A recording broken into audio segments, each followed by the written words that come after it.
ಓಂ ಶಿವಂ ಗುರುಭ್ಯೋ ನಮಃ. ಆತ್ಮೀಯ ಪೋಷಕ ಮಿತ್ರರೇ, ನೀವು ಸಾಕಷ್ಟು ಜನ ನನ್ನಲ್ಲಿ ಪ್ರಶ್ನೆಗಳನ್ನು ಕೇಳಿದ್ರಿ. ನನ್ನ ಮಗ ಅಥವಾ ಮಗಳು ಇದನ್ನೇ ಹಿಡ್ಕೊಂಡು ಕೂತ್ಕೊಂಡ್ಬಿಟ್ಟಿದ್ದಾನೆ ಅಂತೇಳಿ. ಏನನ್ನ ಅಂತ ಹೇಳಿದ್ರೆ, ಸಾಕಷ್ಟು ಮಕ್ಕಳಲ್ಲಿ ಈ ಕಾಯಿಲೆಗಳಿದೆ. ಇದೇನಂತ ಹೇಳಿದ್ರೆ ನೆಗೆಟಿವ್ ಬಿಲೀಫ್ ಅಂತ. ಅಂದರೆ ನಕಾರಾತ್ಮಕವನ್ನೇ ನಂಬಿಡೋದು.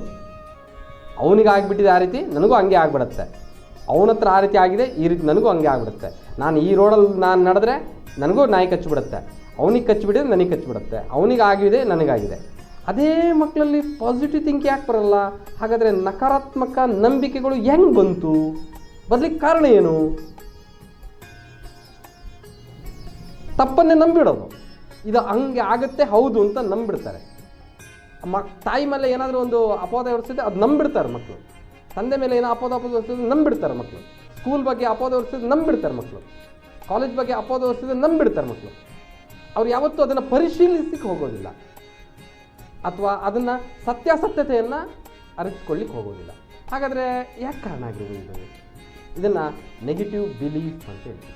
ಈ ನೆಗೆಟಿವ್ ಬಿಲೀಫ್ಗೆ ಕಾರಣ ಏನು ಅಂತ ಹೇಳಿದ್ರೆ, ಬಹುಮುಖ್ಯವಾಗಿ ನಂಬಿಕೆಗೆ ಕಾರಕನಾಗಿರ್ತಕ್ಕಂಥ ಗ್ರಹದೊಂದಿಗೆ ಅಪನಂಬಿಕೆಗೆ ಕಾರಕನಾಗಿರ್ತಕ್ಕ ಗ್ರಹ ಏನಾದರೂ ಅದರೊಟ್ಟಿಗೆ ಸಂಯೋಗ ಹೊಂದಿದರೆ ಆ ಮಗು ಯಾವಾಗಲೂ ಸದಾಕಾಲ ನಕಾರಾತ್ಮಕದ ಬಗ್ಗೆನೇ ನಂಬತ್ತೆ. ಹಾಗೆಯೇ ನಕಾರಾತ್ಮಕದ ಬಗ್ಗೆನೇ ಅದು ಮ್ಯಾನಿಫೆಸ್ಟನ್ನು ಸಹ ಆಗಿಬಿಡತ್ತೆ. ನಾವು ನೋಡಿದ್ದೀವಿ, ಅದನ್ನು ಗಮನಿಸಿದ್ದೀವಿ. ಸಾಕಷ್ಟು ಮಕ್ಕಳಲ್ಲಿ ನಾನು ಅದನ್ನು ಪರಿಶೀಲನೆ ಮಾಡಿದ್ದೀನಿ. ಕೆಲವೊಂದು ಮಕ್ಕಳಲ್ಲಿ ನಾನು ಈ ರೀತಿ ಹೇಳಿದಾಗ ಹೇಗಿರುತ್ತೆ, ಈ ರೀತಿ ಹೇಳಿದಾಗ ಅಂದರೆ ಪಾಸಿಟಿವ್ ಹೇಳಿದಾಗ ಹೇಗಿರುತ್ತೆ, ನೆಗೆಟಿವ್ ಹೇಳಿದಾಗ ಹೇಗಿರುತ್ತೆ ಅನ್ನೋದು ನಾನು ಗಮನಿಸಿದ್ದೀನಿ. ಹಾಗಾಗಿ ಆ ಮಕ್ಕಳಲ್ಲಿ ಆ ರೀತಿಯ ನಕಾರಾತ್ಮಕ ಗುಣಗಳು ಅಥವಾ ನಕಾರಾತ್ಮಕ ಮಾತುಗಳು ಅದನ್ನು ನಂಬಲಿಕ್ಕೆ ಕಾರಣಕರ್ತನಾಗಿರ್ತಕ್ಕಂಥ ಬದಲಾಯಿಸಲಿಕ್ಕಿರ್ತಕ್ಕಂಥದ್ದು ಹಲವು ಮಾರ್ಗಗಳಲ್ಲಿ ಈ ವಿಷ್ಣು ಸಹಸ್ರನಾಮನು ಒಂದು. ಹಾಗಾಗಿ ಈ ವಿಷ್ಣು ಸಹಸ್ರನಾಮವನ್ನು ಆ ಮಗು ಏನಾದರೂ ಪಠಿಸಲಿಕ್ಕೆ ಪ್ರಾರಂಭ ಮಾಡಿದ್ರೆ, ಮಂತ್ರವನ್ನು ಪಠಿಸಲಿಕ್ಕೆ ಪ್ರಾರಂಭ ಮಾಡಿದ್ರೆ, ಆ ಸ್ತೋತ್ರವನ್ನು ಚಾಂಟ್ ಮಾಡಲಿಕ್ಕೆ ಪ್ರಾರಂಭ ಮಾಡಿದ್ರೆ, ನಿಧಾನವಾಗಿ ಆ ನಕಾರಾತ್ಮಕ ನಂಬಿಕೆ ದೂರ ಆಗ್ತಾ ಆಗ್ತಾ ಆಗ್ತಾ ಆಗ್ತಾ ಆಗ್ತಾ ಆಗ್ತಾ ಪ್ರಬುದ್ಧನಾಗಿರ್ತಕ್ಕಂತಹ ವಿದ್ಯಾರ್ಥಿ ಅಥವಾ ಪ್ರಬುದ್ಧನಾಗಿರ್ತಕ್ಕಂಥ ಪ್ರಜೆ ಆಗಲಿಕ್ಕೆ ಸಾಧ್ಯತೆ ಇದೆ. ಇದಕ್ಕೆ ಕಾರಣ ಒಂದೇ, ನಿಮ್ಮ ತಂದೆ ತಾಯಿಯ ಒಂದು ದೊಡ್ಡ ನಿರ್ಧಾರ.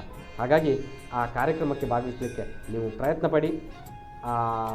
ನೋಂದಾಯಿಸಲಿಕ್ಕೆ ಅತಿ ಶೀಘ್ರವಾಗಿ ಕೆಲವು ಮಕ್ಕಳನ್ನು ನನ್ನ ಮಾತನ್ನು ನಾನು ತಗೊಳ್ಳೋದು. ಹಾಗಾಗಿ ಬೇಗ ನೋಂದಾಯಿಸಲಿಕ್ಕೆ ನೀವು ರೆಡಿಯಾಗಿ ಅಂತ ಹೇಳ್ತಾ ನನ್ನ ಮಾತನ್ನು ಮುಗಿಸ್ತೇನೆ. ಧನ್ಯವಾದಗಳು.